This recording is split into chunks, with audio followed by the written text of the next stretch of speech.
This week on the TT Show, we discuss the leaked Intel Arrow Lake performance, Google's response to a damning Pixel smartphone report, NVIDIA unveiling 3 new GPUs at CES 2025, Starfield's disappointing new DLC, Valve using ChatGPT for deadlock, and how Steam libraries could one day become inheritable. Let's get into it. Welcome back to the TT Show. My name is Jak Connor. I'm a hardware editor over at Tweaktown, and today I'm joined by my co-host, Kosta Andriadis, gaming hardware editor at Tweaktown. Hello, my friend. Hello, hello. How are we? Can finally officially talk about our MSI factory tour. Yes. A couple of weeks ago. Yes, by the time this goes live, the embargo will have dropped for a range of different things. Namely, 1,000,000 motherboards and brand new CPUs from Intel that everybody's been talking about for months and basically knows, like with everything tech, like a month before the official announcement, everybody knows everything. Like if you want to know about performance, you want to know about what it looks like, you want to know like the specific model specs, like how many cores, the and SKUs what is the are clock out. speed, and like, you know, just everything is there. Here's what it looks like. Here's the It that's was just the cool. way it is. It was cool to see because we've known about this performance and the motherboards that were coming for how long now? Would have been like quite a 3 while. weeks or so. Yeah, 3 or 4 weeks. Yeah, so one of the new motherboards, like, you know, MSI's Tomahawk range, which is a very popular, it's kind of like mid-range or enthusiast class, or like the more affordable enthusiast board for gamers. So we, at the factory, we saw like those being produced on the factory line, which is like a mind-boggling production at a scale where, you know, they can do 30,000 in a day or 1 million motherboards in a year, and you're like, okay, and then you go in there and it's like a gigantic production line with different lanes, like traffic, and they're all just like different machines, just like pumping out these motherboards with all these people checking and adding their 2 cents. And yeah, I mean, we know what like the features of a motherboard, but even when they explain like this machine does this or this, it's like there's no way you can really comprehend what it's all actually doing. Yeah, and just the sheer scale of the entire process down to like from the stencil being selected for the design of the new motherboard, take one of these new Intel boards that are coming out,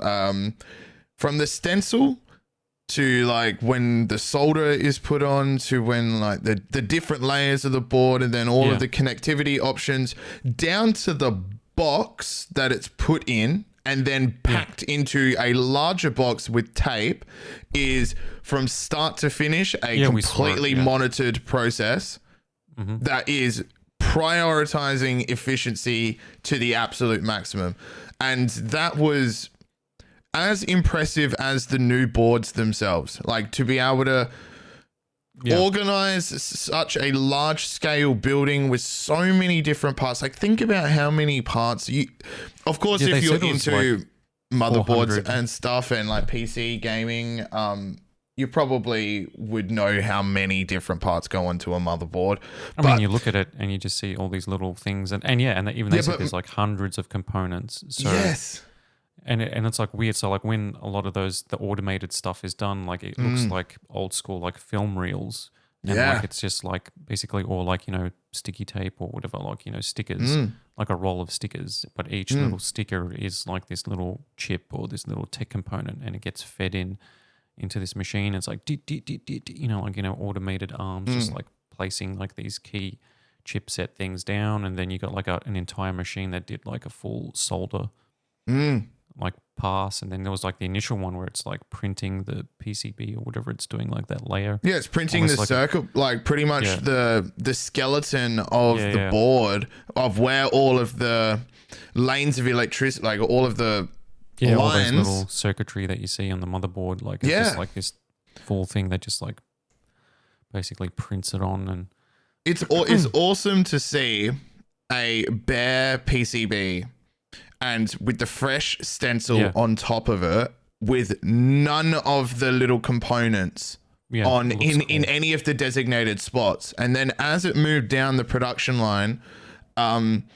There is, and I'm not even sure what each of these machines, like there was hundreds of these machines, so it's or impossible for us to know what each of them are called and what they do. And it was pretty damn loud in there, and unfortunately our earpieces weren't working as best because I'm guessing there was just so much interference on the factory floor, something that they didn't really consider. But as it moved down the production line, we saw a machine scan that stencil where all of those lines of electricity were, and then it would know, okay, this is X board, and then it does its checks.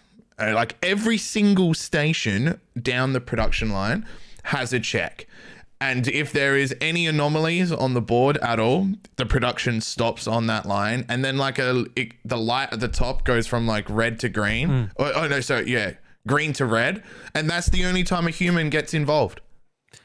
Yeah, I mean, there were like a bunch of like steps where there were humans also like doing like spot checks, but also like some of the components were manually placed on. But yeah, they said that they just automated so much of it just in the past year or so. So like it's, I can't remember what they said, but yeah, it's like 95%, wasn't it? Yeah, but even though they've automated, they've got more employees now. Like they've actually grown. Because we saw it, because like if like a single motherboard has hundreds of components on it, individual components, we saw like the warehouse where like an automated system, but also people packing boxes and gigantic warehouse that has to send all that stuff to the production line, but then when it needs it, right? So it was making like the new Z890 Tomahawk motherboards for Arrow Lake, and we got to see it. And it was really cool to see like these brand new boards that hadn't been announced yet at that point, being actually like made at scale. But they said that they could change, if they obviously, this is a big factory, but they make more than just the Tomahawk board, right? If they want to switch it to the, the Ace board that we saw, or the Pro Wi-Fi ones, or all the other Z890 boards that we saw, the Arrow Lake boards, they said it's basically like a 30-minute shut down and then start. So then like all the machines will know that all the checks now are for this design, and all the components are going to be for this design, and all the specific heat sinks for this design. And the fact is that then they have to get all those components from the warehouse to there, which is all tracked by computer. And like they had like these big screens that said like, oh, that means we've got this component in green, which means we've got 2 hours left of, that production stock of that component before it needs to be, the replacement process needs to be engaged, which would then send a request to the warehouse or what have you, and then they'll bring out it in. And so then the production doesn't stop, right? It's not like, oh, we're out of ink. Like, if it's like a printer and you just stop it and swap it out. It's like, no, like they all that stuff is just, it just keeps going. It's crazy. Yeah, and they only really stop and start when they change the product. Yeah. Yeah, it is. It's very impressive, the efficiency, and just the sheer scale of the building and how it just runs like a well-oiled machine is what, like, probably my main takeaway from it. I was like, oh my god, this is I appreciated motherboard tech, obviously, because into PC hardware, but I left that building with a greater appreciation for the sophistication that and the level of technology that goes into motherboards. Like I being in this job, and I think even if you're on the outskirts of like PC gaming, I think graphics cards are definitely the hottest tech because they power the game. Are the main horsepower for games. Probably next on that, I would say, is CPUs, and then I reckon would probably go down in popularity from there to RAM. Like, I reckon motherboards are right down at the bottom, because it's like if you're building a gaming PC. You still want to choose like a decent board, but I know what you mean. Yeah, like sure. You choose your GPU, like GPU and CPU are the first choice, and probably RAM. You're right, like in the decision making. Yeah, if you're building a gaming rig. Yeah, when you're building a game rig, but when it comes down to the motherboard, it's like, it's almost like a case of like, what money left over do I have and what can I afford, right? Like you look at the fancy boards, and you're like, oof, I wouldn't mind that. Then you look at the pricing, you're like, all right, what can I get that gives me the memory support I'm looking for? like, you know, Some people would choose a case at over least like 2 or 3 M2 slots now, whatever Yeah. it is. How many USB slots do I want? Yeah. yeah, they're I've kind of very like- good for the price. Yeah, I've kind of like always gravitated. I guess I'm a bit different because like I generally like back in the day when USB ports, high speed USB ports weren't, you know, like now there's like all the latest boards now have like, you know, 8, 10 or whatever. Yeah. Like back in the day it wasn't that case, but I needed, like I always used to need heaps of USB ports for a lot of the music stuff I did.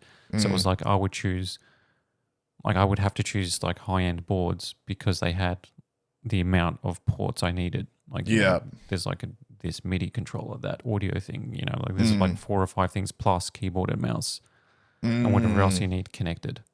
Yeah. Yeah. And they usually, you know, only on the highest end boards you see that. Yeah, I will.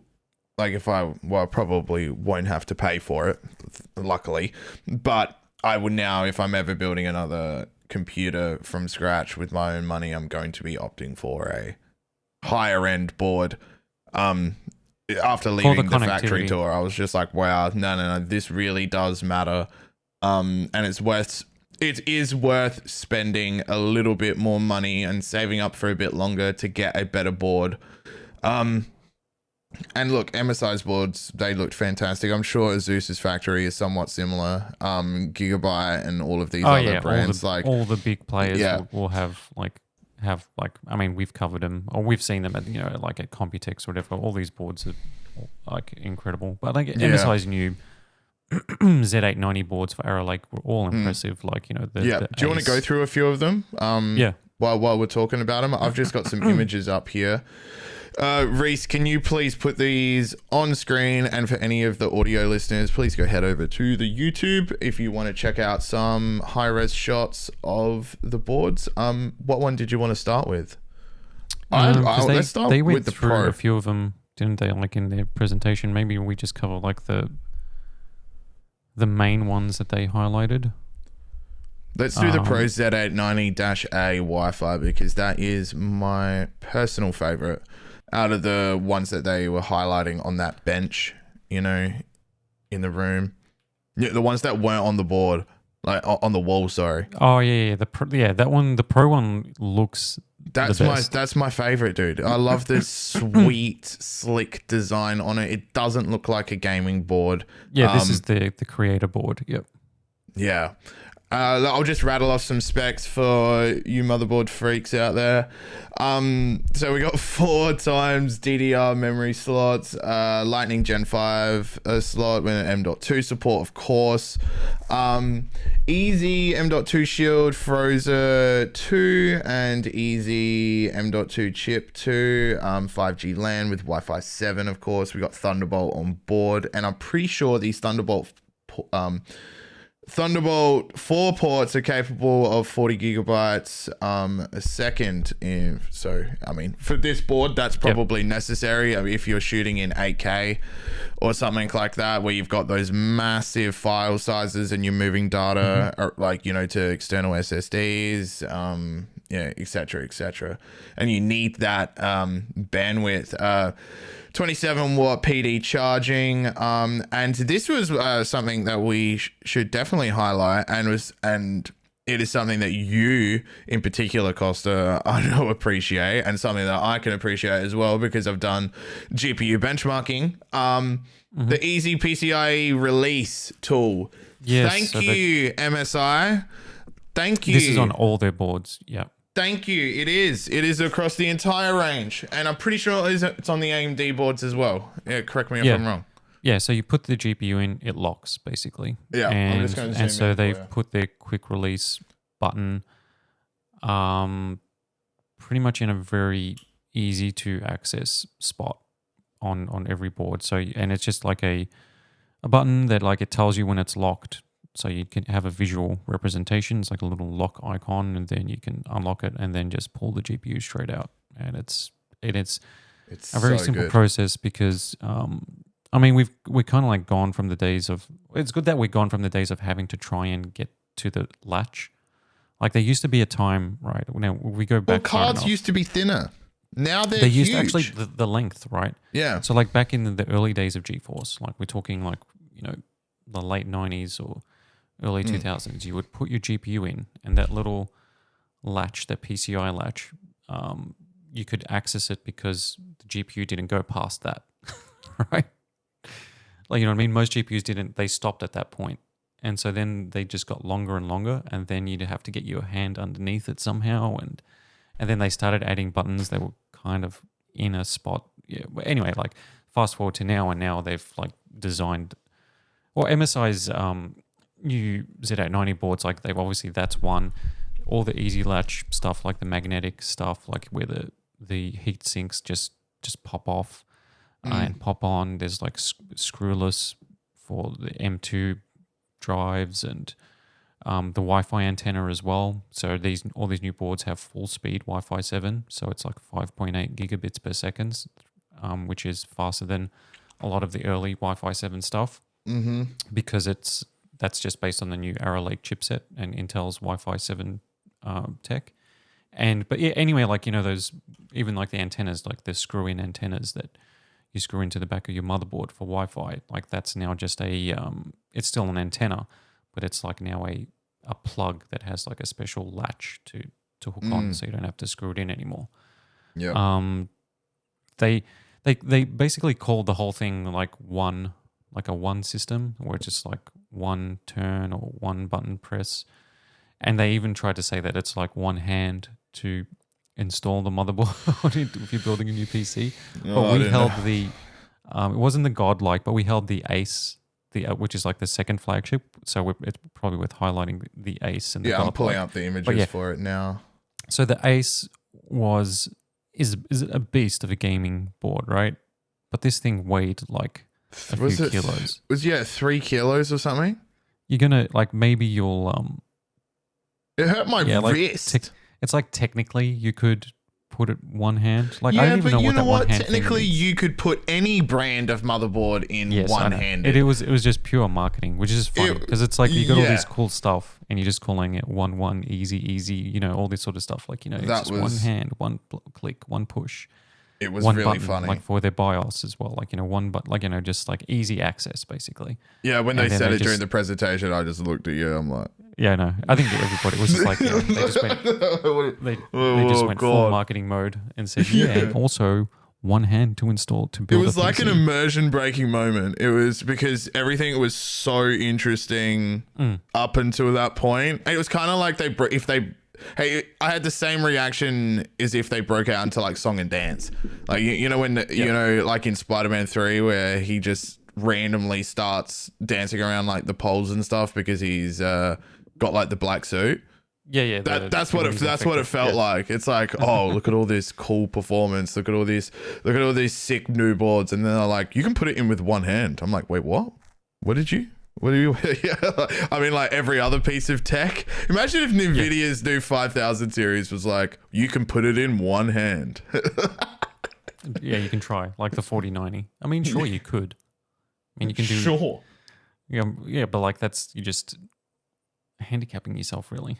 It's like, you know, tie your hand behind your back. Can you build a PC? Yes, you could. Yes, you could. But it's not I don't know. I don't know why we're talking about one-handed stuff, but something I do want to highlight for the MSI boards here is they have put on the IO actual words so we know what the buttons for these buttons and slots for these motherboards are, and it's such a small change. So good. Yeah. But like, obviously we know what these are, but not everyone does, you know? Like if you just get into PC gaming, you're like, especially with all of the USB ports being the same color. Yeah, I know. Because there's USB 3.2, there's USB like 20, like, yeah. So if we look at the Meg Z890 Ace motherboard, right? You've got one USB 3.2 20G speed. I had that up. But you've got 13 USB 3.2 10 gigabit, 11 on the rear, 2 front. Then you've got 4 USB 3.25 G, and then you've got 4 USB 2 ports. So you look at it, and you look at the back, you've got like 6, 10, 11, 12, 13, 14, 15 different USB ports. And like, you know, a few of them are USB-C, Yeah. A bunch of them are USB 3, but USB 3s are different classes. So it's like, well, which one do you put your keyboard and mouse in? If they're wired, you would put them in the lower speed one because they don't require huge amounts of bandwidth. So by putting like the labels on them, so you know which is the USB, which is the higher speed, especially for USB-C, because there's different USB-C ports. There's faster ones than slower ones. So you know, like, all right, I'll put my camera on that one, or yeah. Well, especially with this board comes with 60-watt PD charging. So yeah, so you're going to be charging stuff. Yeah, that's right. You definitely want to know which one is your maximum speed charging, because not all of them are going to do that.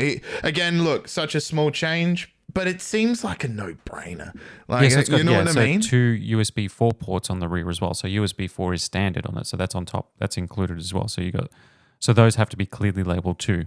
So it's like, okay, you've just got so much USB, and if they didn't label any of it, that would it would be a nightmare. You'd be pulling out your motherboard manual every single time to say if you wanted to charge your laptop. You're like, which one is it again? You need like your chart. Which one do I plug this in? Yeah. So that is something that I thought was very nice. And then you've got the M2 slots. So you've got the Ace has got 5 M2 slots, which is 2 Gen 5, 3 Gen 4. The Godlike, which is obviously coming out, that's their absolute flagship. That's got 6 M2 slots, 2 Gen 5 and 4 Gen 4. And it's just bananas. And and they're all like got the modern heat sinks with the M2 Shield Frozer 2 or Clip 2, whatever it is, which just is like a magnetic clips on top of it and keeps the drives cool. So you don't need active cooling or anything, or even on Gen 5 drives. But yeah, just like that amount of storage as well. Like everything is just on the motherboard now. Like the fact that these also have like SATA ports for like, traditional platter drives or old school SATA drives it's like, that stuff's still there. If you want to connect like an older drive. But the fact if you got one of these new Ace or Godlike boards, you would just deck it out with M2 drives and you don't need any other storage. I wouldn't even bother with SATA, considering how cheap M.2s are these days. Like storage, storage is very accessible for even the entry level gamer. I would only recommend you getting a SATA, or I don't even know if I would recommend you getting a hard drive. Like if you had, let's say, $1,000 budget. Maybe if you had like movies, 10, if you need like 10 terabytes or 20 terabytes, but even then, I would recommend like a NAS or of course, or like an external enclosure for like one of those, because and then you can just connect it via USB, because like why try and figure out how to put a drive into your like PC case, because PC 100%. Cases are no longer like, they got rid of optical drives, right? So like try installing an optical drive on a modern PC case. You can't, because you have to get an external. Yeah, mine doesn't even have a slot. And even like modern cases, it's difficult. Like they do, like there is a way to get drives on there. Like SATA drives are usually screwed directly onto like the back panel or like mine's got that. Yeah, and it actually looks sick. They do look good, but then like the 3.5 drives, it's like there's no real place for them anymore. So like it's like you would go external. Like there's no real reason. I would go external if you were doing the movie thing. Especially but with like if USB you were just 4. going for games, I would be like, if you wanted that much storage, I would. Well, if you were playing games and you wanted 10 terabytes of storage, I'd be like, just delete your games, bro, and get a better internet connection. You don't need to store that many games. Yeah, I mean, what is your monthly updates? What is your monthly updates? Like 20 gigabytes for all of your games? But and just put that money towards getting a better M.2. Like M.2 is the future, and if you really want, how big can a SATA drive get? I'm not. Like they didn't get that. They didn't get that big. They didn't get that big, did they? So like the problem with like all that sort of solid state storage is because the bigger you get, like the more. I mean, they just get more and more expensive because of the layers and how the amount of chips you need is just like it just scales. So like a 1 terabyte M2 drive now is dirt cheap in terms of how affordable they are. 2 terabyte drives used to be kind of expensive, but now they've dropped down heaps, right? So you can get like M2s, Gen 4 M2s that are 4 terabyte and 8 terabyte, but the 8 terabyte ones cost more than double the 4 terabytes because it's just that scale. It's kind of like how TVs used to go. Remember, like you go from 50 inch to 60 inch to then 70 inch was like 4 times the price or whatever it was. It's kind of like the similar sort of thing with storage.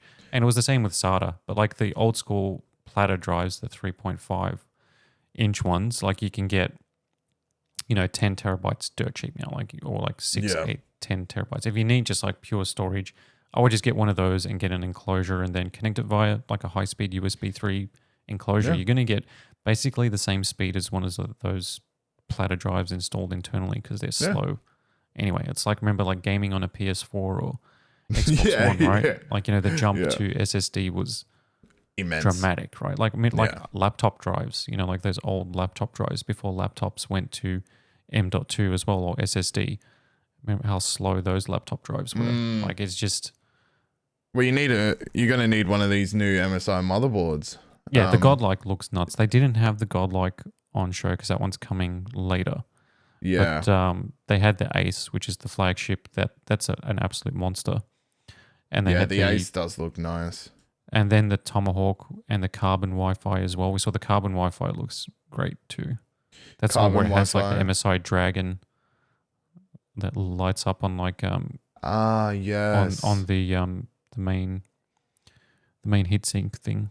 This is the MPG Z890 Carbon Wi-Fi. Yeah, let's talk a little bit about this, and maybe we could touch on our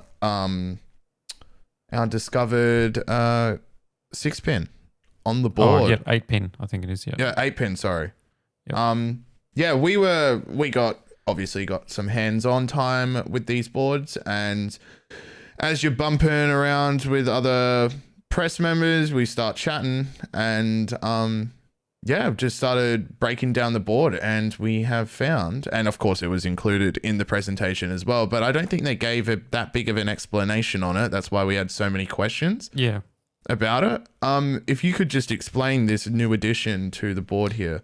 Yeah, so motherboards are getting obviously like new CPUs, new chipsets, but new technology just means that there's just more and more of everything on these boards. So like a normal motherboard, you've got that big giant like power connector that gives a motherboard its main power. And then you've got pin, right? That's like the 20 pin or whatever it is. That 20 pin. The super thick one that goes in. And that used to be like the only thing you used to plug into a motherboard back in the day. But then you got like 2 8 pins at the top, which is now standard for like high-end boards, which is obviously for coolers. CPU and cooler. CPUs and memory and stuff like that. Mm-hmm.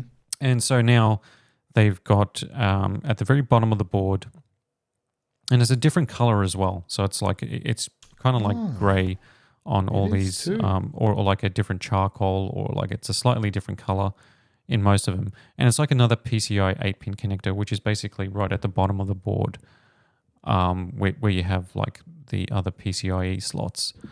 And that gives the motherboard more power. So, and it's like a full PCI 8-pin connector. And it was interesting because we know that CPUs now draw a lot of power. We know that the next-gen graphics cards, which these motherboards are also designed for, right? Like, they have reinforced PCIe slots for modern GPUs.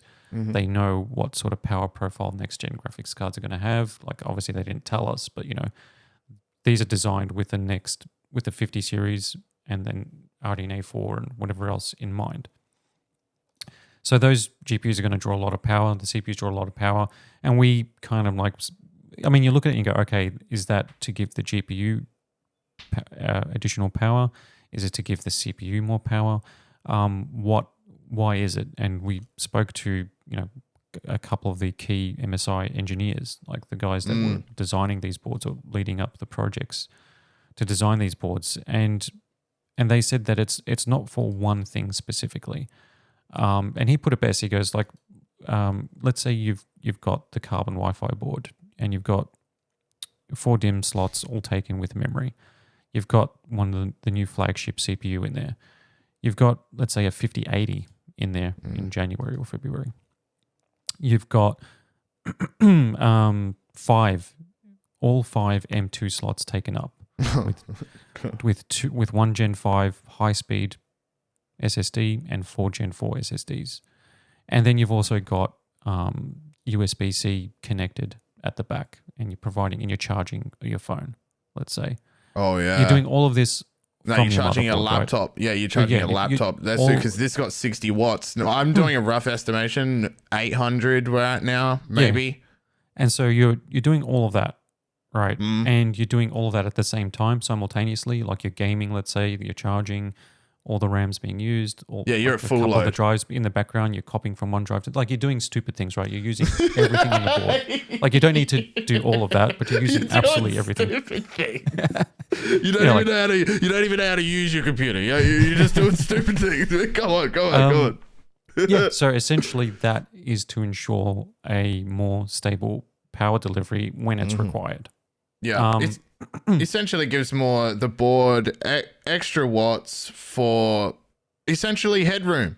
Because everything is drawing so much power, it's not for anything specific, but because, like you're saying, the new CPUs, the new GPUs, they're requiring more power, and because there is so many more things on the motherboard now, M.2s, we've got all of these USB-Cs where people want high wattage charging off the board. These boards need more headroom. Yeah, and it only makes sense to just put an 8-pin on there. I didn't even notice it was a different color. Is that for Is that for every single board, MSI board? Yeah, like I think it's even on like the Unify, on the other ones, they're a different color. Like, but sometimes it's like a charcoal gray versus like a full black or a light gray. It's always different from whatever it is, but it is highlighted. Now, like one of the reasons why it could also have been added on the GPU side makes sense too, because obviously we don't know like everything 100%. So if the 5090 is drawing 600 watts off a single cable that has a max power delivery of 600 watts, we speculated that this could mean that there's going to be GPUs with that require two of these new 12-watt power connectors, and their new power supplies, MSI's high-end power supplies, have two. So you can either run two GPUs or potentially one GPU with two power slots. And there are rumors that overclocked models of the 5090 and the 5080 might actually have two of those connectors on it, whereas some reports are saying now they're confirmed that the Founders Edition models will only have a single connector. But if it's got a single connector, that also means that they're not going to be running 600 watts through that cable. They're going to be using PCI power delivery, which goes up to, I think it's like 75 watts or 80 watts, whatever it is. Do it out the board. And so that's going to be guaranteed. It's going to be drawing juice through the actual board. And interestingly, I don't know where I read it, but I didn't know this before, but apparently the 40 series is not taking any power from the motherboard at all. So if you've got your 4090 in it, like it's taking all of it from pretty much all of it, like apart from just to light it up or whatever. Like it's like the bulk of the power is being taken from the new 16-pin connector. Yeah. And it's the same with like even right down to like the 4070 and stuff like that. So with the next gen Blackwell GPUs, I think NVIDIA is now switching to like, we're increasing the power of the cards as well as the performance, but I think they're going to switch to like they are going to be taking power from the PCIe slot. Yeah, and I think that having makes sense. One of these new boards with this additional PCIe connector would probably be ideal for these new GPUs. Yeah, that makes sense. They're probably also trying to avoid the catastrophe with the 3000 and 4000 series with the melting scenario that they went through. Like you wouldn't like if a single cable can take 600 watts and then your GPU can push 600 watts, like you wouldn't 100% it. You know what I mean? Like why would you of course. 100%? Like GPUs that have 3 8-pin connectors, it's a lot of that's just headroom. Or like 4 8-pin connectors, each pin does however many watts. You add it all up, and it's like, oh, that's like 400, but this is only a 300 watt GPU. Why do I need 400? It's like, well, of course, like there's going to be power spikes and things like that. You can't just run things like give you the exact to amount the of juice zero, you need. to the zero of it. Yeah, I think NVIDIA is trying to avoid any kind of, negative press, like all of the reports that came out about the melting connectors, and then we had problems with the cable mod one. I think Gamers Nexus did a pretty big expose breakdown piece explaining the 16-pin connectors on the new graphics card, on the 3000 and 4000 series, and the problems with that. And then you see this change where we get an additional headroom improvement for watts onto the motherboard itself. So I think, NVIDIA is just trying to split the load a little bit, and I think that's a smart move as well. Yeah, definitely. What else can we talk about with these boards here? I mean, I think we've covered most of it. I mean, true. We'll have a story up covering the different models and their features. Yeah, that will be live as this goes up. Yeah, by the time that this is up, that I will have finished that big breakdown. But maybe it's time for us to move on to. Oh, we didn't even touch on the Arrow Lake. Yeah, so Arrow Lake performance is starting to leak out, and I mean, what can we say is that there was one, the single core performance on the flagship Ultra 9 285K is faster than the previous gen. So that's for obviously like a non-gaming workload. So for non-gaming workloads, it's going to be faster. But gaming workloads might, according to stuff that's leaked, might actually just be the same as the previous gen, but more efficient. And so like it'll be using 15-20% less power, but deliver the same sort of like level of gaming performance as the 14900K. Yeah. Which is, will obviously, by the time this comes out, there'll probably be Intel's official slides and spec sheets, so maybe we'll touch on that next week. But it's looking like another Zen 5 situation where the gains are just going to be like, okay, it's efficient. Yeah, it doesn't really change things for gamers. But I don't know what gamers are expecting with a CPU. Like when the new GPUs come out, you're going to see 50% more performance or 40%, 30%. That's where the jump lies. Like gaming performance on the CPU, like if it's similar to the previous gen, then for the most part, that's kind of okay, but it's like, it's not exciting, but like, it's definitely not exciting. I don't expect the CPU to give me like a generational leap in gaming performance. No, but like what the rumors are saying are like 3% in multi-core tests and stuff like that. Yeah, which is within the margin of error. Like anything less than 5% is just, honestly, it's like not a even shrug. worth talking It's about. Yeah, it's a bit of a pain. This generation of CPUs has been, it's stacking up to be somewhat disappointing, especially if the X3D performance is what we have been predicting to be also disappointing, considering it is from the same 4nm process node. Yes, look, the Intel Core, the Ultra processors, I think Intel are intelligently so, and perhaps not. This was already, like, these chips were already in development by the time that this whole 13th and 14th gen explosion happened. Yep. And it just so happens to be that this new Ultra generation is concentrating on efficiency, which makes sense considering the problem with the 13th and 14th gen was, how would you put it? It was just the insane amount of power. Yeah, it was too much power, poor regulation, the microcode. In a nutshell, for those that don't know, the 13th and 14th gen CPUs were plagued with a microcode problem, and essentially what the microcode does is determine which components within the CPU itself It's like voltage. Are designated a certain amount of electricity or power or voltage. And this microcode had flaws. It was sending it to specific components. They were melting over time. And this is hardware damage. This is irreplaceable. Yep. If you have any of these 13th and 14th gen CPUs with 65 watts and above, you are owed a RMA. They also said like the 65 watt ones. It was actually. It's like everyone. It's all of them. It was just like the way that they, it's resolved now and they're offering replacements and whatever. It was like a debacle, right? So it's like it's affected their brand. 100%. They fired 15,000 people. So back to the 14, the new flagship, right? So one of the leaked slides was like the Chinese leaked slide for specifically for gaming performance. It was comparing the 14900K, not the KS. That was the silly fully unlocked one. That was just given 600 watts just so it could take the performance crown. So the 14900K versus the Ultra 9 285K doesn't specify the game, or maybe it does, but I don't know the translation.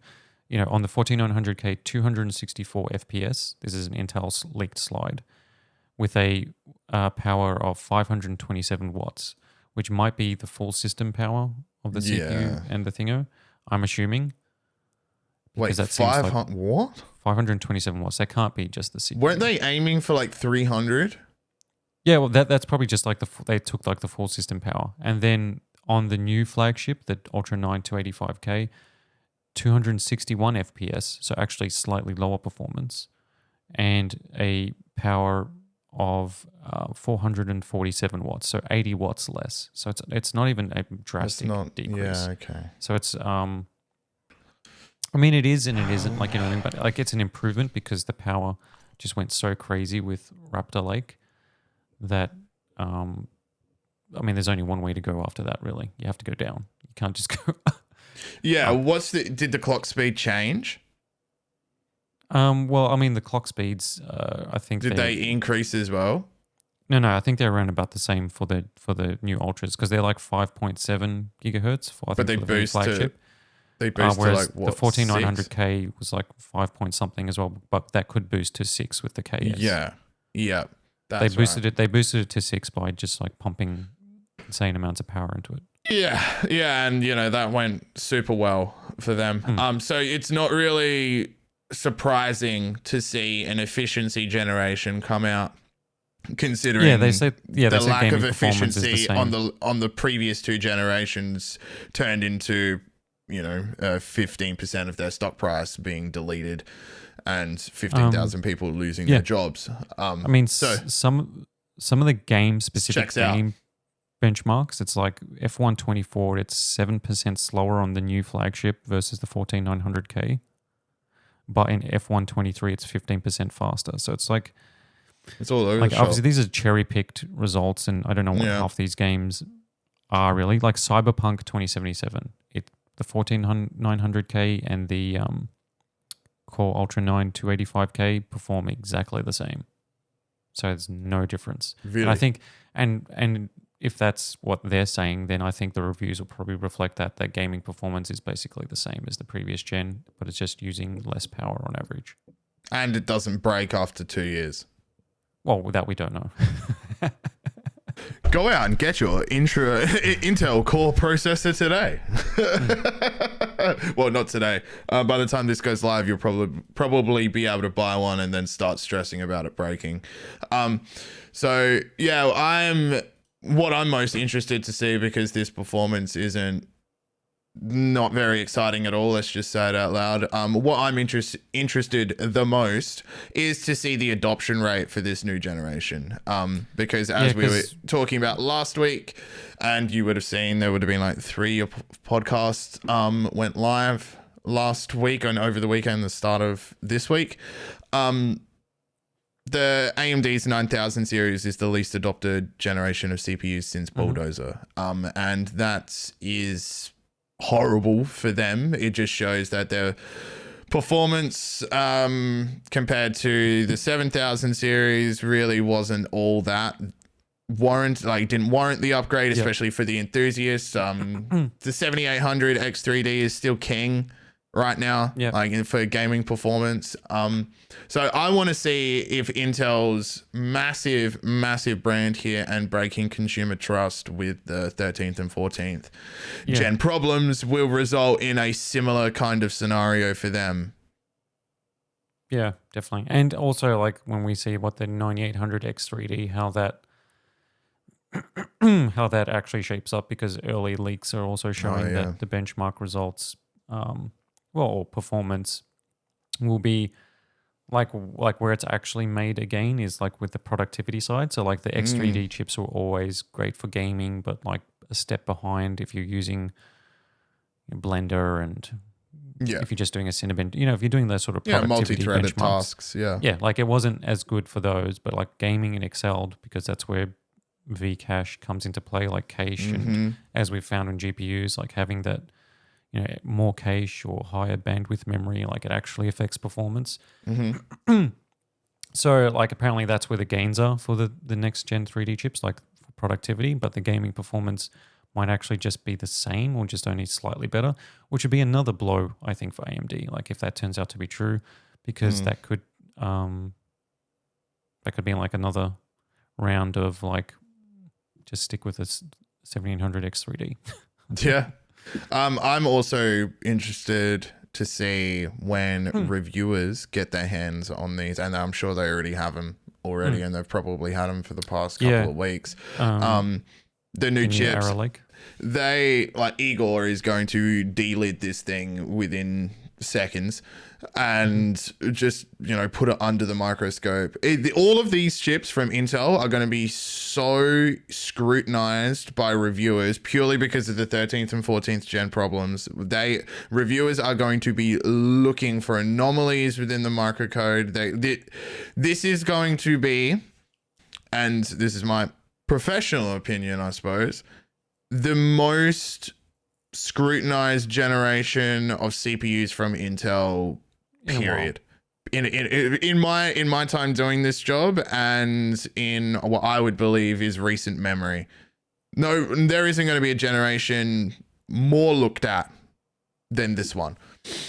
And look, I think the problems if there is problems discovered, they are also going to be it's also a big change blown up because these chips have NPUs on them, so they're like the Lunar Lake, like it has that new tile, whatever setup, and as we know, we learned that there's a new hotspot now because of that, like that the chip is like positioned now with like the different, like the Lunar Lake where it's like you got your NPU, you got your main processor, you got your IO tile, you got all these things all on the one CPU. So the change in hotspot is actually interesting, because if you're using a traditional, like if like existing coolers will work with these chips, right? Because the size of it, but because of the hotspot change, the way coolers are designed and distribute heat is based on current CPU hotspots, which are usually dead center, right? So the hotspot on these new Core Ultras is offset from center. It's slightly off, which on MSI's front, their new coolers, which you can check out on Tweaktown now, their new Core Liquid cooler supports this, and the way it supports this is actually via a bracket, and that bracket,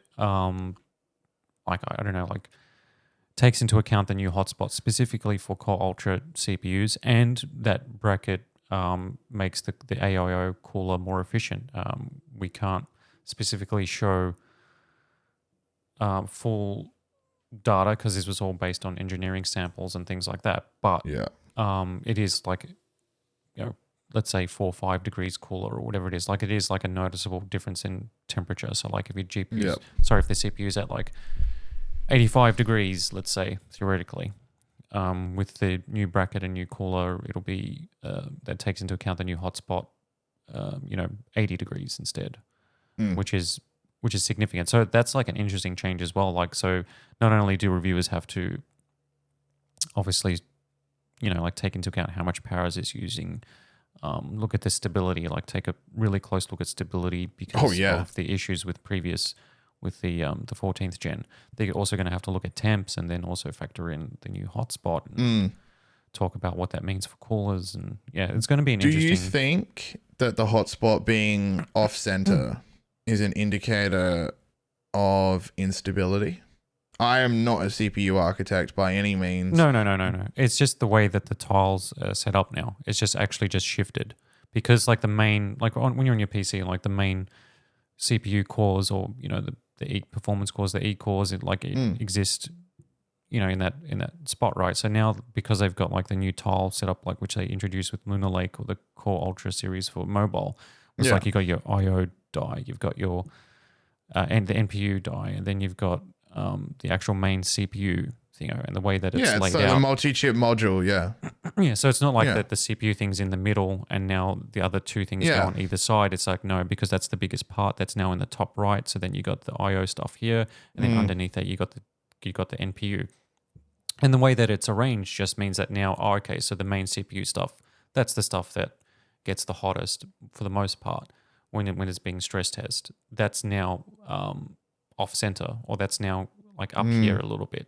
So like the hotspot's changed. I wonder if that is going to introduce a new set of problems. Potentially, because the temperature coolers is moved to a different location on the die itself. It could affect surrounding components. I'm not sure, but regardless, these are going to be put under the microscope, and I'm sure people are going to be exploring that hotspot because it is something. I would like to know when it was the last time the Intel CPU hotspot changed locations from the center. That would be interesting. I don't think it has for like a long time, if at all. Because I think because of the NPU stuff, and I think AMD's next gen will probably be the same. Like they'll have an NPU in there. Like, I mean, that's just the way things are going, right? Like Copilot plus PCs aren't just going to be laptops; they're going to be desktop PCs as well. Even though you got your GPU, which blows away what an NPU on a CPU can do in terms of AI. If it's just like a low-level AI task, like people will still want to, like businesses as well that might not have a GPU they want to run, just like desktops with these CPUs. So like there is a reason for it. Absolutely. And I think it's just weird that we didn't think that this would change the cooling side of CPUs, but it is going to change. Oh yeah, it makes sense. And MSI is like, with this bracket, problem solved. Maybe all these other cooling companies now just mass produce these brackets for their coolers. And whack it into all the boxes, make sure they're all in the boxes, or if customers want them, they just order them in, or whatever the case is. But like, it's also an awareness thing. It's like, how do you know that it's going to be better with this bracket as well? So like, it's something that needs to be communicated. Yeah, well, that's where all of the testing will come into play. Yep. Let's move it along to this story. Oh, okay. You want to go to the 5070?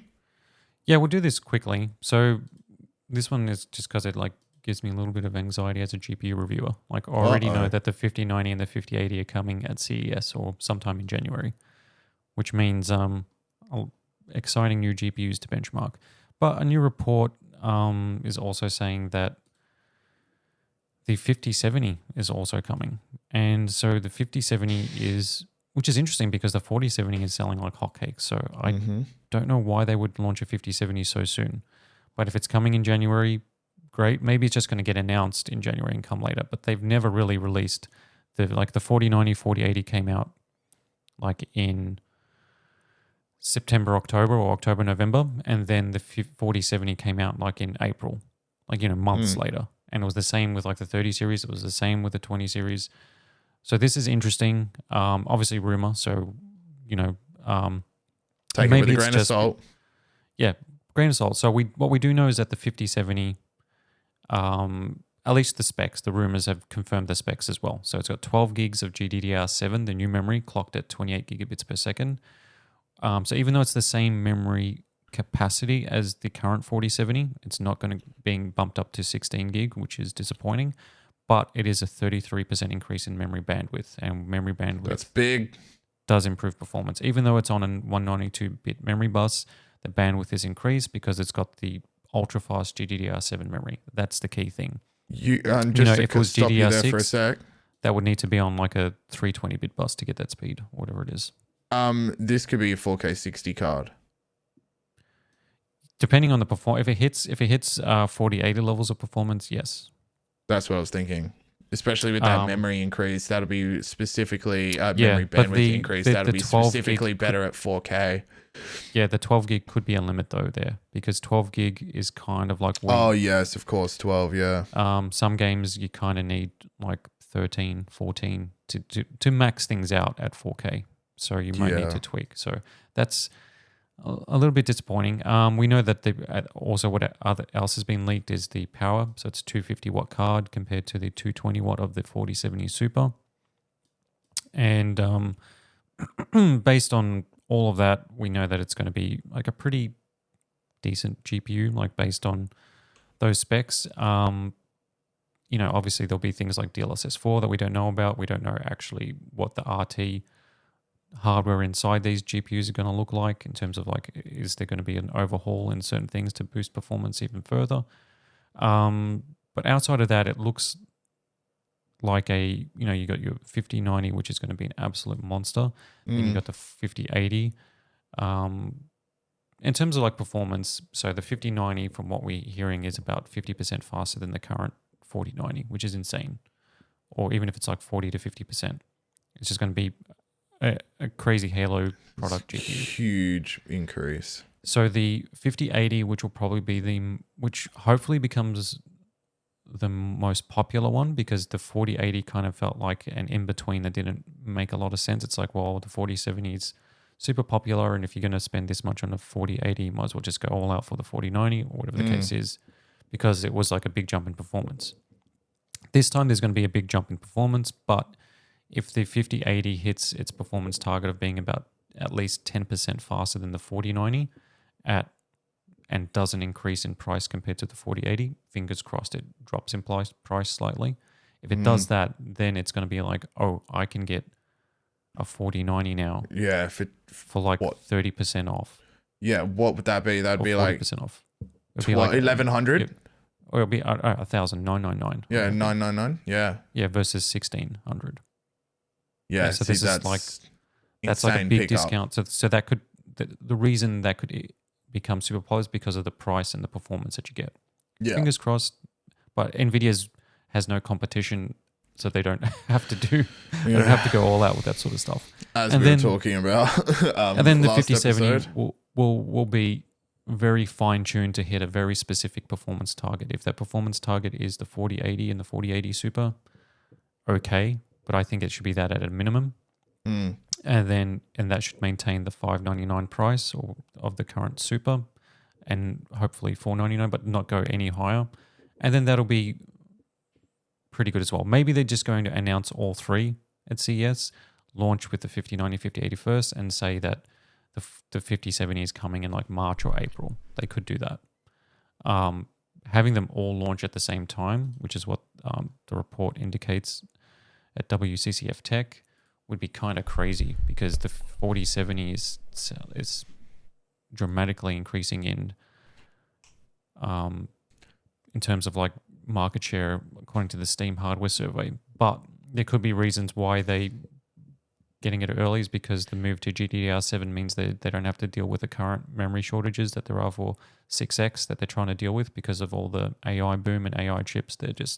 Maybe they're shifting the entire production to AI from that perspective, and the capacity for the new GDDR7 will mean that they can ship more gaming GPUs. Maybe it's just that's the reason, but who knows? It'll be interesting. So CS is going to be insane. Yes, CS is going to be huge. I think the reason is maybe they know that the 4070 is selling extremely well, and you could argue that the 5070 is probably the my personal, obviously I love the huge performance of the 5090 and all of that is great, but obviously those 5080 and 5090 aren't purchased by the mass amount of gamers. So the 5070 the 70 slot is arguably the most important slot there in terms of price to performance. And if that card is very impressive, then that's great for everybody. So if the card is very impressive and they're going to unveil it, then the price of the 4070 drops. Maybe they need a clear stock of the 4070. Maybe that's why they're going to unveil the 5070. Yeah, maybe because they switched the 4070 to GDDR6 memory. Remember that was that? Like with that, they didn't. They announced it, but they didn't really announce it. They just made it a footnote, right? It's like, hey, by the way, the 4070s now have 12 gigs of GDDR6 that's clocked at this memory bandwidth, and it's going to be slightly slower, but basically the same performance. With 3%, whatever, 3 to 5% maximum difference.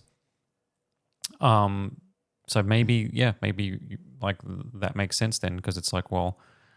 We just can't produce these anymore. So let's just get the 5070 out there now. Yeah, if we get the 5070 out, they're going to discount the 4070. We move all of this stock, get rid of it. Now, I would say to NVIDIA, just delay it a few months just so I can get through 5080 and 5090 reviews. No, I would like them to release their entire stack at once, and I just want to see my very good friend cave under the pressure of a mounting review that spot behind your camera over your left shoulder. That whole thing will become a wall of GPUs, and then we'll watch the man in the chair just slowly break under all of the TT show. You'll just be dialing in while I'm benchmarking.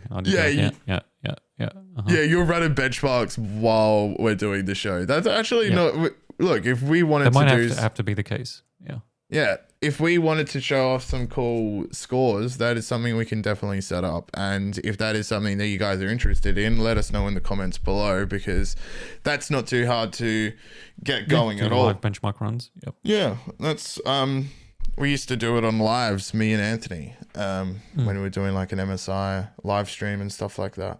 But yeah, this is very exciting. CES 2025 is heating up it's going to be a monumental show. Radeon new RDNA 4 cards, and that might have RDNA 4. Yeah, like I thought this year was bad when they had 3 super GPUs to review, and it was like 15 GPUs, whatever it was, in 2 weeks. Like, dude, imagine if the rumors start flying for super GPUs. 5080, 5070, then 8800 XT, 8700 XT, and then like 4 or 5 of those each. And then what if Intel comes out, surprise ARC, Battle Mage. This time with GPU Maker, say, look, all right, you need to relax. GPU will be reviewed. Yeah. But like not every review is going on day one. Like, you just start showing them your hands. You're like, I've got 2 hands. Yeah. 2 hands. That's I can own me. Figure it out. Figure it out. I mean, it'll help me for sure. Yeah. Look, I mean, that's what you can't be expected. You can only write so much, right, before you want to die. But yes, look, CES, we haven't even touched on any of the new display tech that is expected to be shown off there as well. It's good. X3D chips are rumored to be coming out approximately around that time. We don't know. We can't say, Kosta. There's no way we could say. There's no way we can say. There's no way we could say. There's no way that we could say that we've heard that the 3D chips are coming early next year. No, you could Google it and find the exact same answers as what we have. Anyway, let's move it along to my good friends at Google. They aren't happy, obviously. Why would they be? No, I recently published a report that was citing I'll just bring it up for old Reese to show onto the screen here. I've got the Pixel 9 Pro XL, so good luck. This is relevant to me. Yes, so I cited a news story from cybersecurity people over at Cyber News. It's a publication that I definitely recommend. They post some great cyber stuff over there if you're into all of that kind of hacking, security. That's my phone specifically, so this article is for me. So you might as well just read it straight to me. So like, I'm your audience here. What's happening? Okay. What's going on? No. All right. So, new report from Cyber News. They looked at the web traffic between Google and its latest flagship phone, the Google Pixel 9 Pro XL, which is a very impressive device. I had a look at Kosta's when we were over in China, and it is very, very impressive. And also, my best mate picked up the 9 Pro, not the XL, and that was very impressive device as well. Yeah, they're both impressive, yeah. Yeah, they're very slick phones. So the report looked at the web traffic between the 9 Pro XL and determined that before any app is installed, the smartphone sends private user data back to Google servers. More specifically, the analysis found that, quote, every 15 minutes, Google Pixel 9 Pro XL sends a data packet to Google, end quote. And what was within this data packet, you are wondering? Private information. So we got user email addresses, phone number, location, network status, and other telemetry data. That's pretty sick. So the security researcher also said that the 9 Pro XL periodically attempts to download and run new code, which the researcher said, quote, it potentially opens up for security risks, end quote, and that the key takeaways from the analysis were private user information being sent back to Google in the background every 15 minutes, the device automatically connecting to device management and policy enforcement endpoints, which suggests Google has remote control capabilities. Now, that is very interesting. In a nutshell, Google read the article, saw the report, wasn't very happy about it. So said, hey, Jack. Yeah. Besmirching our good name. Hey, what are you doing over there? What are you doing now in Adelaide, trying to mess with us? So I got an official statement from Google about this report, and here is a quote from maybe Reese. Throw this up on the YouTube, but cut in and get rid of any, sensitive information or whatever. So this is what they said. User security and privacy are top priorities for Pixel. You can manage data sharing, app permissions, and more during device setup and in your settings. This report lacks crucial context, misinterprets technical details, and doesn't fully explain that data transmissions are needed for legitimate services on all mobile devices, regardless of manufacturer, model, or OS operating system, such as software updates, on-demand features, and personalized experience. End quote. That is from a Google spokesperson. They went vague, though. Go ahead. That is so vague. It is very vague. What does a personalized experience mean? Does that mean using your private data to send you ads? Possibly. I don't think the report mentioned anything about that web traffic being like that private user information being used for targeted advertising, but this is a anecdotal piece of information. I would be shocked if they didn't use that private information for targeted advertising. It's like, well, why not? It's already going to the servers. However, I'm not a cybersecurity analyst. I report the news, and this was news. And Google also provided background on each, I suppose I called it a list of arguments against the legitimacy of this cyber news report. So this is what they said. The researchers appear to have modified the device, bracket, rooting and installing man-in-the-middle certs, end bracket, which is what they explained in the cyber news report. Figure out what was going on, right? That is for monitoring purposes.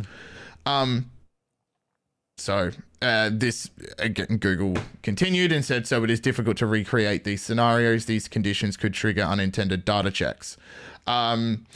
They also said the report's methodology section doesn't provide many details. Did the researchers, in brackets, click yes to share Pixel usage and diagnostic information with Google at setup, etc.? They left that part out, which is a very critical, I would say a critical permission to give the operating system. Then they added, pardon me here. In general, data transmissions are needed for legitimate services, regardless of what device, manufacturer, operating system. They said that in the statement. So pretty much that translated is, well, Apple's doing it as well. Manufacturers are doing it as well. A lot of different devices are doing this. And they need to be able to send this data because the device won't work without it. So whether that is the right thing to do or not is up for debate, but that is happening according to Google, which is kind of like a cool admission in a way. They're like, yeah, data transmissions are happening out of the box with everybody, not just us, not us, not but just that whole us. thing of like saying, if someone says like, oh, look at all this telemetry you've got in Windows, and then Microsoft says, well, that's Android has that too. Yeah. Like that's not a it's not even come on, we're all doing it here. It's not an explanation. It's like, well, like it doesn't say, you're not saying confirming exactly what data is being taken in, and you're not saying what it's being used for or where it's going and how its security is or the encryption or like what the purpose is. Like you're just saying, hey, but they've got the same sort of telemetry. Imagine like this. Every service needs that, or every app has that, or this. It's like, well, okay, but that doesn't tell me anything. Yeah, exactly. Imagine this. This is a very crude analogy, but like, imagine if you're standing in front of like 5 people and you go up to one guy, you're like, hey, you stole stuff out of my house, and then the guy's like, he's holding all of the stuff, and he's like, well, he took stuff out of your house. He's been taking stuff for out ages. of my house. And he's got holding all the stuff out of his house, and then that goes, well, next guy, that guy, he's got. And stuff then they from my just house. start passing the stuff around to each other because that's the data. They also share the data and sell it to each other. And then they start trading. And they start trading the data. It's all your stuff, and then they just keep pointing at each other. Like, well, he's been taking stuff for years. He gave me your stuff ages ago, and then you're like, well, what's happening here? Okay. More Google arguments. The share pixel usage and diagnostic information with Google. What information is shared? And this is what, I mean, even Google's vague with it, right? So you link to their official page on this. They say like battery and thermal performance. You go, okay. Sensor performance. All right. Component performance, speakers, camera, display storage. You go, all right. But what sort of performance? Okay. Software stability. But then how often they just throw in how often you use your apps. Like what? Quality and length of your network connection, such as mobile, Wi-Fi, and Bluetooth. What? Like, it's like, what do you mean quality and length of your network connections? You're showing how much I'm connected to Wi-Fi, what I'm downloading there, or what am I doing on mobile data? Like what are you talking about? So it's like, you can turn this on and off, right? And they use this to improve their OS. And that's fair enough, right? Like, the more data they have, the better they can improve it. Like, the way, a game, like, you look at games, right? Like, developers, I remember speaking to a developer, and it's for like an online game. And they said, look, the game's going to be what it is, right?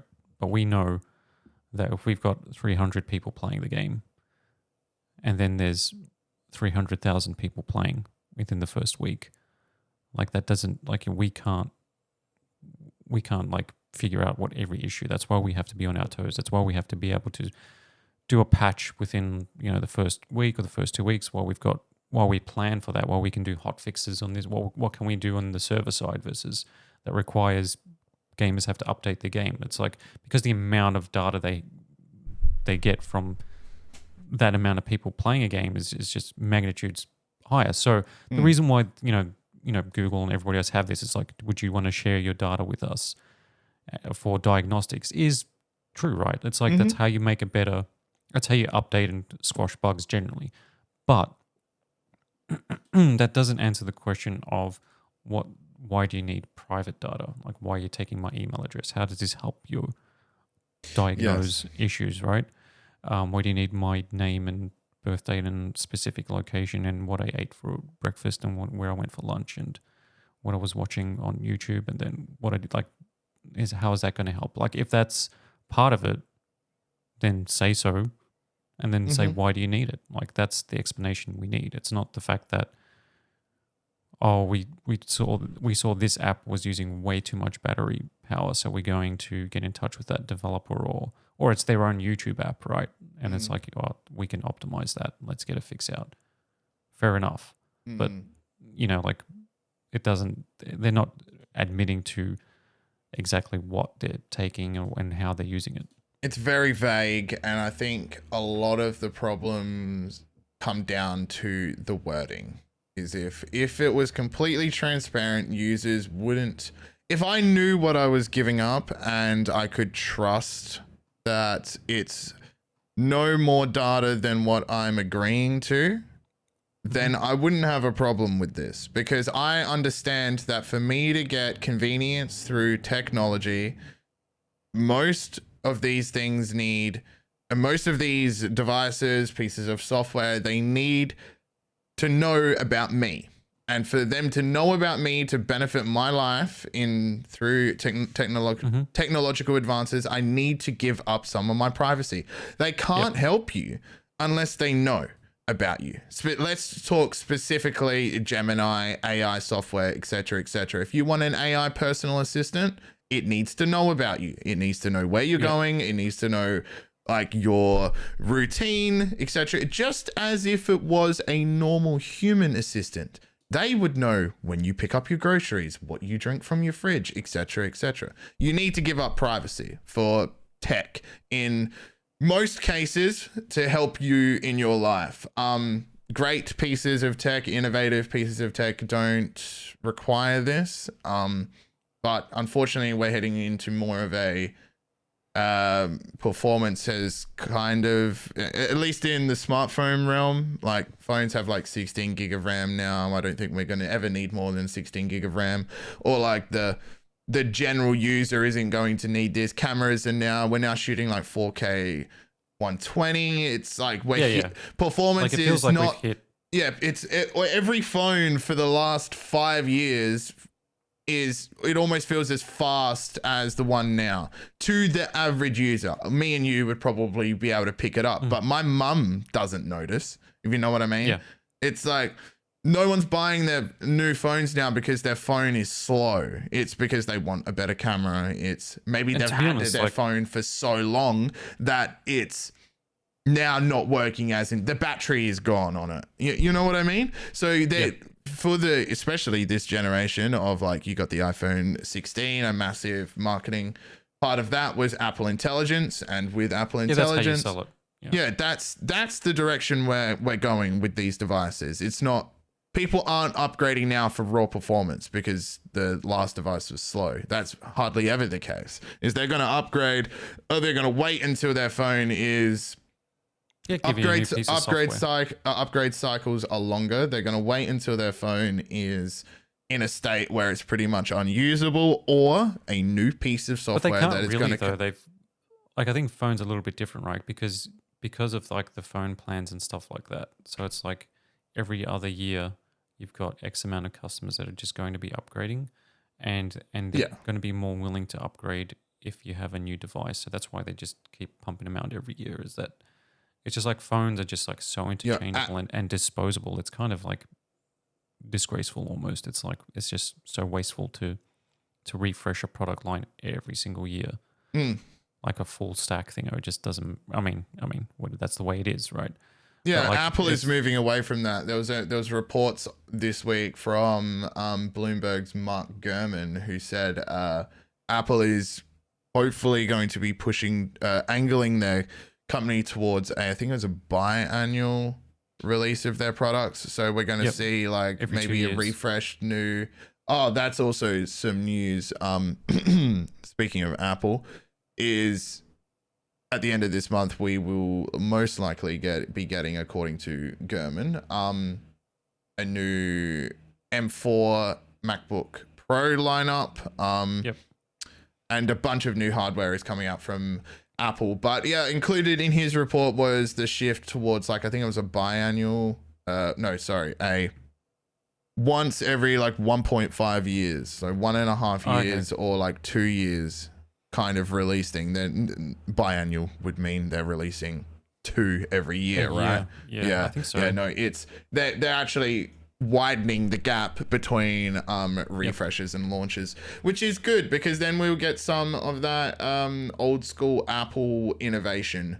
Like we'll wait a little bit longer and then hopefully the new one is actually different.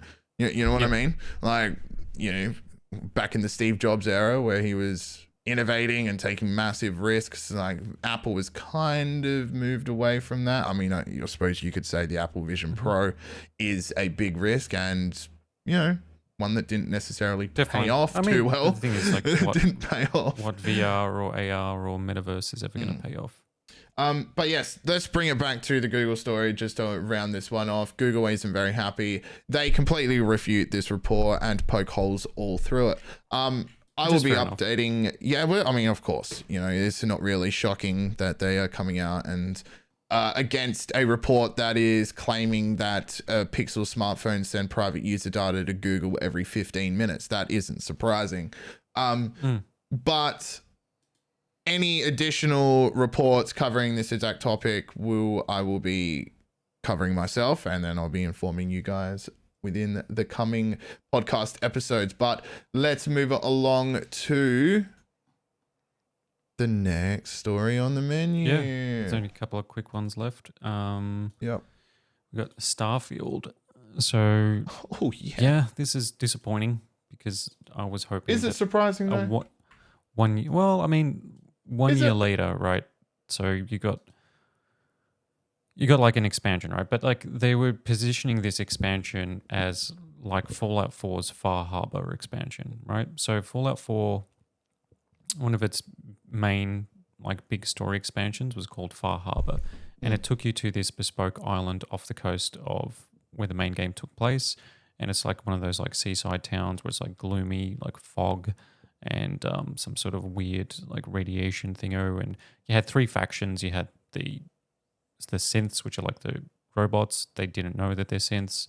And then you had like the humans, and then you had like these weird cults that were worshipping the atom, like nuclear power. So anyway, so you had like this big story on this small island that had interconnected and 5 different endings. Which faction do you side with? Do you go it alone?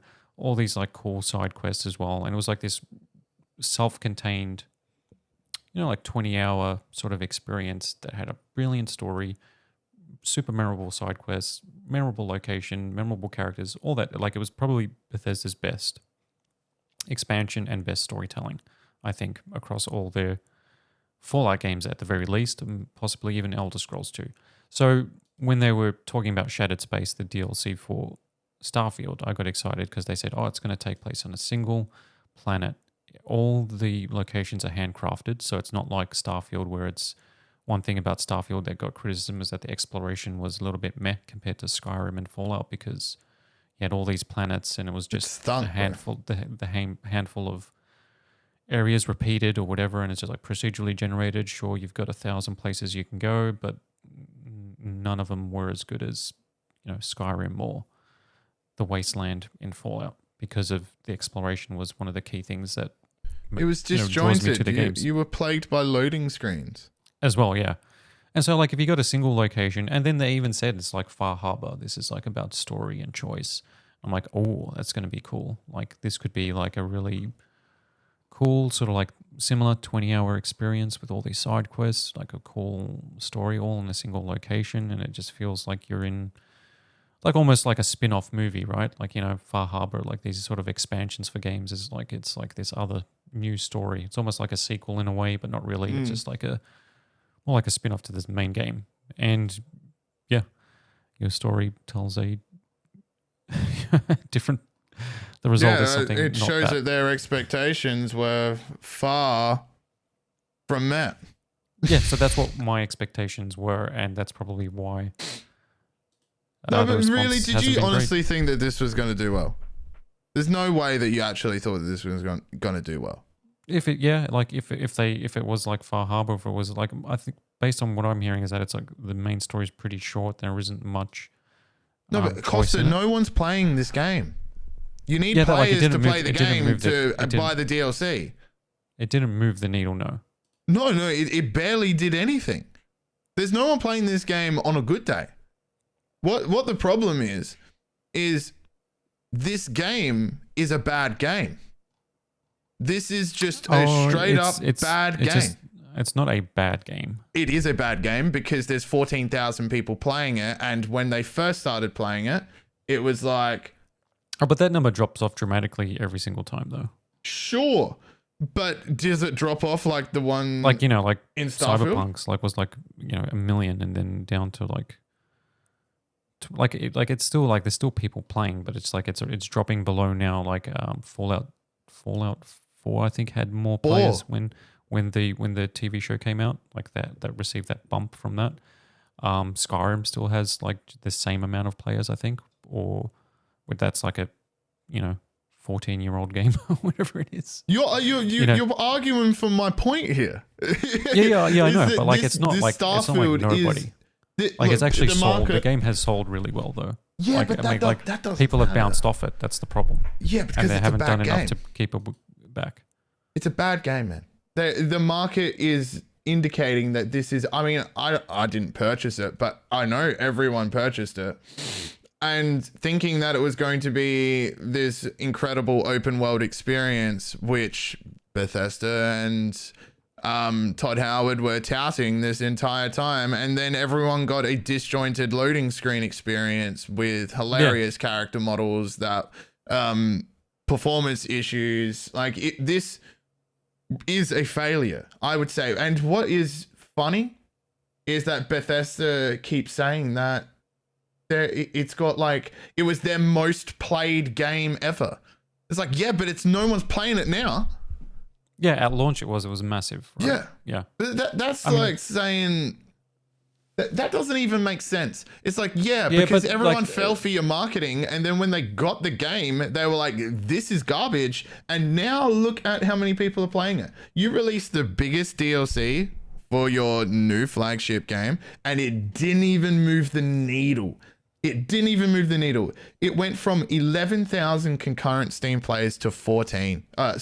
Peaked at 2021. 2021. Peaked at 21.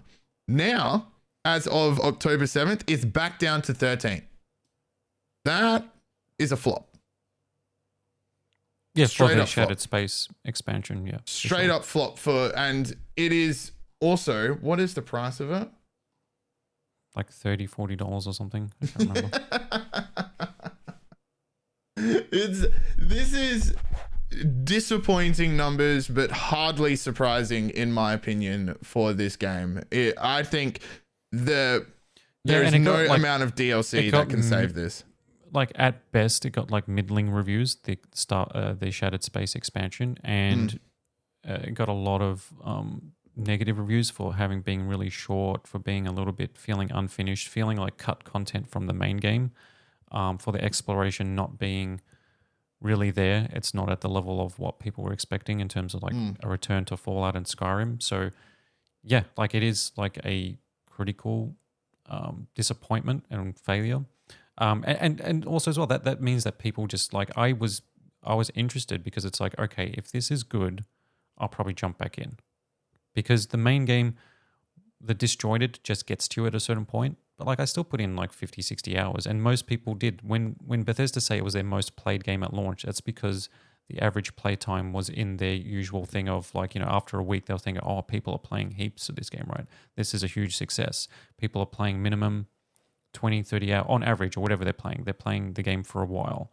And the reason they're doing that is because they have that legacy of Skyrim and Fallout. And there is some of that structure there in terms of the faction quests were really cool. There was the setting and stuff like that, but the constant loading screens. And then once you get to Planet 15 and you're okay, this is just the same thing again. And it's getting a little bit, I don't have the drive to complete this quest line or this story, even though the story itself might be interesting. I just know that to get to this point, it's 7 loading screens and a barren walking simulator or whatever it is, right? So there is clearly issues with it. They haven't really addressed it, a lot of that.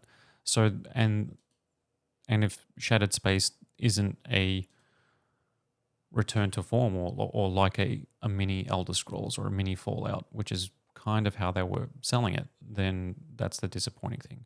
Because there is elements of Starfield could have been a great game if they limited it to a handful of planets, like a Mass Effect or whatever. And right? it was seamless transition. They should have done pardon me. They should have done like a solar system of 9 planets. They were each very starkly different from each other. And then instead of you having loading screens, between each of the worlds, you should have done what Todd Howard and the rest of Bethesda were telling everyone, where it's like, it's a seamless world where you can just fly down, and none of that was true. None of it. It was only true. They never directly answered that. Like they didn't say like that you could. They alluded to it. It's a different type. They knew that there were loading screens from day one because that's their engine, right? It's the Skyrim engine, it's the Creation engine, it's the Fallout engine. That. And the way that engine works, it actually has limitations in terms of like the play space or the play sizes, which they have increased specifically for Fallout 76. I think they did because it just but it is just like. What it is that like that engine used to be called Gamebryo back in like the mid 2000s, right? It was like a Unreal Engine competitor, and Gamebryo was known for being super flexible in terms of how you could, for like an RPG, you can track all these objects. Like, in the Bethesda game, like if you walk into a store and the guy sells you something, that thing will actually be on the shelf and it'll disappear when it goes into inventory. Or if you go and if you have like 20 apples and you put one in every room in this building and then come back 6 hours later and then you go into those rooms and you can see those apples there, right? Like it can that's the sort of stuff that engine could do, and which is what Bethesda took advantage of with Elder Scrolls. But they're unwilling to move or budge, and what they've been doing is just they changed it so much that they called it the Creation engine, and then they overhauled it enough that it is a different thing, but it is the same thing, and it is like band-aids upon band-aids upon, like it's basically like an old house that has just been extension after extension, and the foundation hasn't been changed. And every single game in Unreal 5 looks better than anything that they've made in the Creation engine. Yeah, that's right. And their games, because of that, they've never been like the best looking. And then the problem is that you had this scope with Starfield, and your scope is you can fly around in your spaceship, you can do space battles, you can board a ship, you can land on this planet, you can go to this system. This can be like 1,000 planets. The planet can be as big as you want it to be. It can be as small as you want it to be. You can have cities. So like the scope is insane, right? It's kind of like Star Citizen scope in a way. No, it sounds good, but then you actually play it and then you're like... You can't, but like that engine can't deal with that. Like it can't deal with that to make it a seamless experience. But then also as well, like you get to the point where it's like you realize that that's just a pie in the sky thing, right? Like even in Star Citizen, like you can explore. If I tell you you can explore this, No Man's Sky did it. Yeah, or this moon, right? Yeah, but it's like, but No Man's Sky took so many patches to become great. They had to add gameplay to it. Yeah, sure, yeah. But like the fact that you can explore like 10,000 kilometers squared, right, or 100,000, isn't interesting to me, because that's like it's going to take you a million years to do all that. Like you don't have the time to explore a full planet. I mean, let's be real. Like having a gigantic play space is set dressing at the end of the day. And the problem is that Starfield had decent content, but the set dressing got in the way of it. And the set dressing of a massive universe meant that you had to go through 5 loading screens, meant that you had to run from a procedurally generated point to another procedurally generated point for the sake of, you know what I mean? Like it just added roadblocks. Yeah, well, at the same time, at the core of the game, it was marketed as a mass exploration kind of title. When it doesn't play like that. Yeah. It doesn't feel like that. It feels like I'm teleporting around. That's what it feels like. And then you realize that like you're better off just teleporting straight to the point, right? Literally. Like instead of like now I'm not exploring at all. Yeah. And now I'm just exploring levels. Yeah, that's right. So Skyrim is like you have to go to this town. Yeah. And you go, okay, that's all the way down there. Yeah, I'm happy to walk because I'm not going to be hit with a loading screen. And you walk and then you come across 10, 15 different things that are all really interesting and cool. Now, and speaking of Skyrim, this makes me really nervous, all of this, for the Elder Scrolls 6.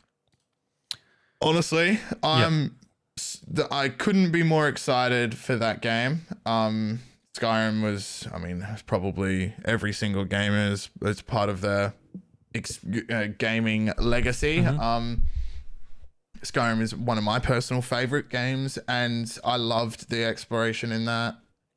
And I really, really do not want Bethesda to stuff this up with. If they put any of the writers on Starfield for any of their stories, and I've seen their campaign stories, they aren't good. It's not. We need the writing from Skyrim. Yeah, the main story in Skyrim was kind of like not amazing, but it's always like the faction stuff that's super good. Yeah. Like, when you do like the Thieves Guild or the Fighters Guild or the Mages Guild or whatever it is. Whereas like the main story is like very dry. Like the whole Dragon Born thing was kind of cool. It feels like it lacks soul, Bethesda games. They don't have like whatever makes The Last of Us and the God of War those games. I know what you mean. Like the emotion in the characters. It doesn't have like, I don't care about any of the characters. Like there is no, it doesn't feel like I'm emotionally connected when I'm playing those games. Like maybe very few games kind of like hit that level. But I get like, yeah, but like for an RPG, you want that, right? Like Mass Effect. Definitely. Like all the Witcher. Like I actually cared about Geralt, his decision. Like, yes, of yeah, that's what you need, right? Like you need the Witcher 3 story with Skyrim's exploration. I think you don't even need the story in itself where it, has those just incredible animations. Of the story is what I mean. But yeah, like the narrative presence, that's what I need. Like I want there to feel like the world isn't hollow. Starfield's world felt completely hollow. It all just felt like I was in a room full of NPCs and I didn't really care for any of these individual characters or their relationships between each other. It's like, oh, I'm gonna piss that guy off. Who cares? Like that's what, and I just went through and just did it that way. There was no big moments, and I got up to, I think I was like level 40 by the end of when I stopped playing. Yeah, I just didn't feel drawn emotionally to any of them, and it just made the world feel hollow. And this makes me very worried for the Elder Scrolls 6. I don't want this to suffer from the same fate. Yeah, on the plus side, it'll be a single, like every Elder Scrolls. I mean, Skyrim is a location in Tamriel. Yeah. Like in Oblivion, the game before then was Cyrodiil, which is kind of like the Imperial home land, like country, basically. These are countries. And before that, Morrowind was, Morrowind. That's like that crazy fantasy place. So Elder Scrolls 6 will be a single country or a single location, which is immediately better. Like it doesn't alleviate the concerns of like what the quest's going to be like, how it's just puts parameters around it. How is it going to play, and how is all the mechanic side and all that sort of stuff. But this is their bread and butter in terms of what they can do well. Like as bad as, well, it's actually gone a lot better now. Like Fallout 76 was an absolute disaster at launch. Performance, no NPCs, another brilliant decision. We're going to have this massive open world without NPCs in a Fallout game. Yeah, that made sense. It's just the other people that you come across, right? So an empty wasteland. But like it had all these issues and arguably got, taken to task for that because they needed a reality check to say like you've not just fallen short, but the design that you stuck with was wrong for these reasons. But at its core, the actual Fallout 76 map, which is one of the biggest open world maps in terms of like a single location, like you got Skyrim, which is a huge map, right? And then you got Fallout 4, which I think was which was smaller than Skyrim's. But Fallout 76 was considerably bigger than Skyrim's in terms of the amount of, if you walk from one side to the other. But what they did well with that game, like, I mean, it didn't have like the stories and stuff like that. But if you walk from one side of Fallout 76 to the other, granted it looks dated now, but like the different biomes, the different locations, like I played enough of it once they fixed it, is that you could drop me at any point in this huge map and I'll tell you exactly where I am just by looking around and know, like have a, in my head, like an actual like landmark that I would know. Like if you play Skyrim, you're like, okay, you look around, you go, oh yeah, Solitude would be that way, or Whiterun would be that way, or Riften's down there, and like, that oh, adds okay, I to know the there's that nut immersion. there. Like, you know what I mean? Like, you have that, like, it feels like a place. Yeah. Fallout 76 had that, even though the game was half baked. And so if Elder Scrolls 6 has that single location, you know, it'll have that. Like, hopefully it'll have that. Like, there's a good chance it'll have that because 76 had that, and that wasn't great. I hope Fallout so. 4 definitely had that. Skyrim had that. Starfield didn't have it because of how disjointed it was. Yeah. And to me, I think a lot of the charm with Bethesda's games, why people play them, is that, like, that exploration, and that because that leads to immersive exploration, and that's what they can do. I wouldn't say better, but they can do better than most, right? Because of the world. So if Elder Scrolls 6, if that's a key focus, and there's no reason why it wouldn't be, because they changing it up would feel like a absolute disaster of a move to have, like, you know, let's say you had Starfield system, like you've got the whole planet of wherever Skyrim is, right? And then you're gonna ruin my day. You hop on a boat to go to a different location, and you sit on the boat, and it's a loading screen, and then you go there, and you can go to all these countries, and then you got all these like 15 countries or whatever they are, continents. Feels like I'm taking damage. And everyone is procedurally generated with thousands of locations to go to. 1 million plus procedurally generated fetch quests. AI generated storyline. You know what I mean? Like if they decided to go that route, that would be like, okay, what have you done? I'll ring Todd Howard if he does that. I'll ring him. I'll be like, what are you doing, dude? that would be almost like it's to like model it after Starfield seppuku or whatever it is. You know what I mean? Because it's like Starfield is like 1,000 planets. It would be like, well, how do we?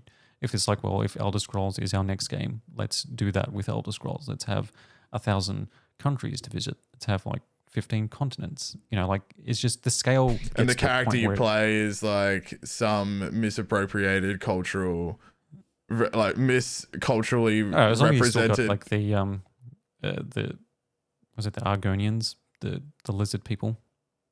Yeah. Just go with something. No one's identified as one of them yet, so just go with that. Yeah. That's the safest. And then you come across with like you know, in like Skyrim has all those books you can find. Yeah. And they've existed in like Oblivion and Morrowind and dating back. So like there's one book that's been in the last 4 or 5 Elder Scrolls games, which will probably be in Elder Scrolls 6. It's like the erotic fiction called The Lusty Argonian Maid. And it's like you can read it, and it's about like this guy in a house, and like this is one of the like a maid who's like one of the lizard Argonian people, and it's like like erotic story. It's actually quite funny because it's obviously written as a joke. Yeah. But because they know like the Argonians are just like, why you wouldn't choose that? Be like, oh, I want to be like the ugly lizard thing. Yeah. Yeah. that to is role funny. play as. Yeah. Well, I hope. Yeah, the Elder Scrolls 6 is none of what you said, because that was awful. And yeah, I just really hope they keep it to a nice contained area. They do some very meaningful stories, and we get the experience of what Skyrim was. But we won't find out for like another 6 years anyway, so however long it takes them. No, yeah, that's okay as long as it's good, you know. Okay, let's move it along because we're getting strapped for time here. So let's blast through the last couple. The Steam related stories. Yeah, we'll do the Steam stuff. My inheritance story. That is like 30 seconds. So you go ahead. Yeah, like because that was like I remember that being like an issue, but yeah, mine's a quick one too. But like we know that there's AI in games, so like.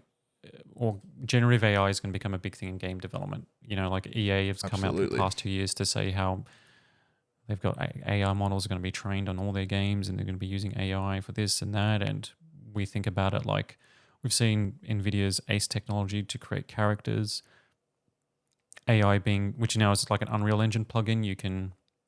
So the technology that uses AI to create facial animation, which includes like lip syncing and emotion, just based on a audio file, that's like a plugin now, right? And that's something that Bethesda could use, right? Like imagine like, you know, or even Ubisoft, like, you know, the bad lip syncing in the Star Wars Outlaws, that that was like a meme for a little bit there. Mm. So like even just something like that, where generative AI can do all of your lip syncing for your characters, so developers don't have to use a tool for that, or hand do it, or fine tune it, or whatever. Like, or do facial mocap to be able to get it looking accurate. They can use AI to get a pretty good version. So that's cool, right? Good. And there's going to be countless other things. Yeah. But there's a developer or engineer at Valve, Fletcher Dunn. So he's working on Deadlock. Deadlock is their new Team Fortress 2 Overwatch style third-person shooter multiplayer game that incorporates a lot of MOBA or Dota style elements, where you got your lanes and you got like the different creeps or whatever you call them in this, to the robots to take out, to take over the lane, take over the base. And it's a really cool game. There's heaps of people playing it, even though it's Officially announced, not out. it's not. It's like an early preview version that's been live for months now, with like daily concurrent players of like 90,000+ or whatever it is. And like, what is really cool is that it's just gone by word of mouth, which is really sick. There's some of the coolest game release kind of stuff I've seen in recent memory. I suppose it seems like no press release. It seems like a North Star kind of project in this swamp of Assassin's Creed Shadows and your Starfields and your poor AAA releases, your Star Wars Outlaws, and it's like you don't even need to officially release the game, and you let Steam users invite their friends to come play this game, and it's a preview build, and you're just gathering all this data. And I'm sure that when the game is ready to be released, it's going to release and it's going to be polished. It'll be perfect. 100%. It'll be perfect. And they're updating it like as they go, right? There's obviously things that are quick fixes that they can improve the experience, because this is like it's almost like they're currently developing it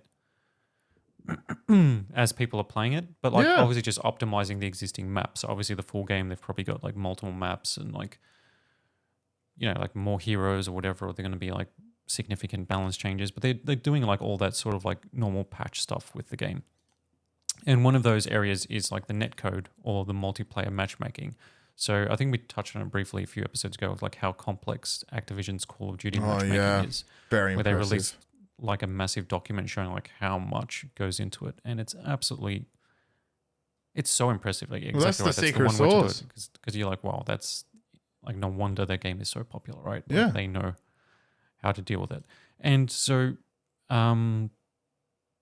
so this is like on his own personal Twitter account, Fletcher's X account, where he's a avid ChatGPT user, and he's an engineer working on Deadlock. And so there was one thing about their the matchmaking in that game that that was an area that he was working on, and he was being an engineer, matchmaking, it's all algorithm based, and he was trying to figure out if there was an algorithm specific that could be applied specific to Deadlock, right? Because Deadlock is a hero shooter, it is a lane-based MOBA, it is a multiplayer game, competitive as well. It's also a PvE sort of thingo where you're working with a team to coordinate and take lanes, and you've got different roles and things like that. So matchmaking is more than just like old school Battlefield, where each team has 2 assault, 2 medics, 2 tanks, whatever it is, and that's it. Not that there's obviously more of it. So so then he basically asked ChatGPT to see if there was such a algorithm, and he explained it. Like, he put his post there, like, and he's calling it, I mean, this is like technical, right? Is there a bipartite matching algorithm where one side expresses preferences in terms of a score? And then he goes on to detail that, like, where only one side has any preferences, but they're expressed as a score, and some preferences may have the same score, and the best matching would be the one that minimizes the total score across all matches. So this is essentially going into their back end to basically say that if you're X hero and you prefer this or that, and based on your play style, you have all those are given like a score. Yeah. And it's like the Call of Duty goes into as well. Like, your player, like, you're given, certain, players are grouped into a certain group, or like given a certain score, and like, based on how they play. The most simple thing is like do. ranking. You're rank 2, you go against rank 2 players in a season. And that's kind of like how it goes. And then ChatGPT said, the problem you are describing is a variant of a weighted bipartite matching algorithm or problem, and there is a algorithm, the Hungarian algorithm, also known as blah, blah, blah, that deals with that. And so he didn't know about this algorithm, and this is a mathematical problem that has been solved. And so with that, he went on to then look into that algorithm, and then within a week post a patch. So Deadlock was patched with this new matchmaking algorithm. Wow.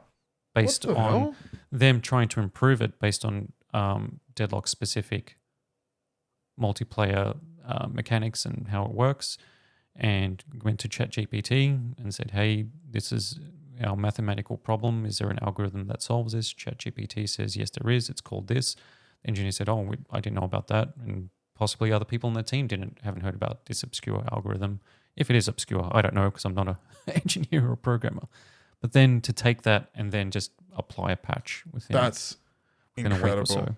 So then Deadlock's matchmaking now is enhanced specifically from the generative AI, right? The fact that ChatGPT is now a tool that people can use just to ask questions or to fine tune to solve problems, programming issues. Now we see like networking issues with games, matchmaking. So it's not just, I mean, I think what it just shows you is that generative AI is just going to be a part of, especially when it comes to development or this sort of, if you're producing, if it's like engineering or coding, like game development, art, voice, acting, etc., like everything, like physics, etc., like it's going to touch every point at some level. Well, even if it's as simple as you taking a response from ChatGPT and applying that to what you're doing. 100%. Like the AI isn't doing it for you, right? Then the AI, ChatGPT isn't giving him code to copy paste into. ChatGPT isn't writing the code. What I was going to say is that last point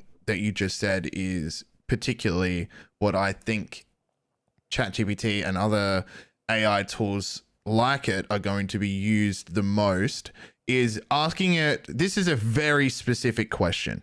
So you cannot plug that question into Google. You will get 0 results. When you're searching for something on Google, you search it by keywords. That's how Google or a question that is part of somebody's SEO, right? People know that people put like a simple question. It's like, what's a great recipe for X? And then say people put, we'll post a recipe for that, and it's, and that page has embedded in it, what's a great recipe for this. So then that question is a part of that. That's just the Google, right? Yeah, you're not using natural language. It's not how you would actually say that question to another person. But what the Valve developer has done here is he's just outlined his problem in natural language to ChatGPT, and then ChatGPT has responded in natural language with an answer to his problem. And that might sound like, whoop-de-doo. But when you can ask almost any sophisticated question in any field, that's the thing. It's a sophisticated engineering question. I don't understand it. Neither do I. Like it's rambling, right? Like it's a decent sized sentence. Yeah. Right. And this isn't just for development either. Like you were saying, this could be for like architecture. This could be for electrical engineering. This could be for, whatever field that you're in. It's not just this. How crazy is it that ChatGPT knows this answer though as well? It's like that it's been trained on so much data. Like that, I think it'll be used for question. Like this is what it will be most used for, is just probing the AI initially. Like obviously as it gets more sophisticated, and then you have like almost like a co-pilot like experience where you can say into the microphone whatever you would like, and it just happens on your desktop computer. But initially, I think we'll be able to pose sophisticated questions in natural language to these models and get answers that you'd have to spend hours digging for on Google. And obviously those answers from ChatGPT are going to need to be like cross-referenced, etc. There's anomalies with these models. They're not perfect, this is something that an example he didn't know about this Hungarian algorithm, and now it's making its way directly into and then Deadlock. he looked into it, right? And Yeah. he goes, oh yeah, that's exactly That's a perfect example. ChatGPT could have said, hey, I know what you mean. Try this algorithm. And then he knows about that algorithm, and that's not what he's looking for. It's it's kind of like, where somebody thinks that you're talking about this you go, no, that's not what I want. That's kind of like, similar ballpark, but not the specific thing that I'm looking for. Like, when you go into a store, you look for something specific, you ask, say, oh, what about this? You go, that doesn't do the one thing that I want it to do. It does all these other things that I like, but it doesn't. So ChatGPT could have said, try this algorithm, and he goes, yeah, no, that's not going to work, and move on. But no, it's like, hey, why don't you try this? This is what it does. And it's like, oh, okay. Then he looks into it and goes, oh, that's exactly what I'm looking for. Yeah. Okay, let's apply that. Okay, let's update the game with that. Yeah. And that just shows you that it's being used in a very specific scenario to great effect, because the effect was immediate, right? The game was updated. And now matchmaking in Deadlock is better. Yeah, that's incredible. I'm going to just wrap up this episode with a quick, almost like a PSA. We'll keep it on Valve. If you've been listening to the show, you would have heard numerous stories about the EU sticking it to pretty much anyone that is willing to do like an anti-compete kind of thing. They're very big, and I'm a big fan of how much they're pushing into this topic in particular. It is the inheritance of digital data or digital assets or digital remains. Libraries, yeah. That's right. Yeah, if you've been listening to the show, you know that Kosta and I are massive on data preservation, especially when it comes to our favorite films and games. And if you remember, I probably brought it up on the show. It would have been while ago, but earlier this year, Valve officially confirmed that Steam libraries are non-transferable, even in the event of it being outlined in a will. Yeah, it's like saying you cannot, and it's almost like and you go, oh yeah, because like probably if you ask anybody, like it's like, oh, you've got your PlayStation library or Xbox library, and you got all these digital games, right, that you've purchased. Or even on your Switch, like there's no really way to transfer that to somebody else, right? Like, nope. But if I bought a physical game or like a Blu-ray or a 4K Blu-ray, and I decided to, it's on a shelf, like either it's in my will or just like, oh, I've decided it's like, hey, Jak, I grant to you my incredible 4K Blu-ray collection with all the Nolan movies, all the Lord of the Rings, everything, all the great action movies from the 80s and 90s, all the sci-fi classics, just like, here's this amazing collection. But if I owned the digital versions of those, I can't give them to you. Yeah. And that's just kind of like what Valve was saying. It's like, nah, you can't do that. It's which is crazy. This is the official statement from Valve. It was in response to this exact scenario happening. So, a user on Reset Error posted a screenshot of the reply they received from Steam support querying about the topic of transferring an account to someone else in the event of that person, the original owner, passing away, and it was outlined in the will. A Valve representative replied to the user informing them Steam accounts and games linked to them are unfortunately non-transferable, and this was the quote. Unfortunately, Steam accounts and games are non-transferable. Steam support can't provide someone else with access to the account or merge its contents with another account. I regret to inform you that your Steam account cannot be transferred via a will. Now, if the EU has anything to do with it, it will be, along with every single other bit of digital. I think we should just be thanking the EU for all the stuff that they're doing. Honestly. Like all tech has to be repairable. Yeah. USB-C is now the standard. Sorry, Apple, you can't force people to buy some cable at a marked up price, even though it's the same technology. It's literally the same tech, yeah. Valve, you're going to have to do like refunds just like everybody else. You know what I mean? Now Valve, you're going to have to, look, if somebody wants to transfer all their games that are considered a asset or whatever you want to call it, you have to provide the means for them to do it. Yep. And the EU are working on it. So I just want to get the name right for you guys here.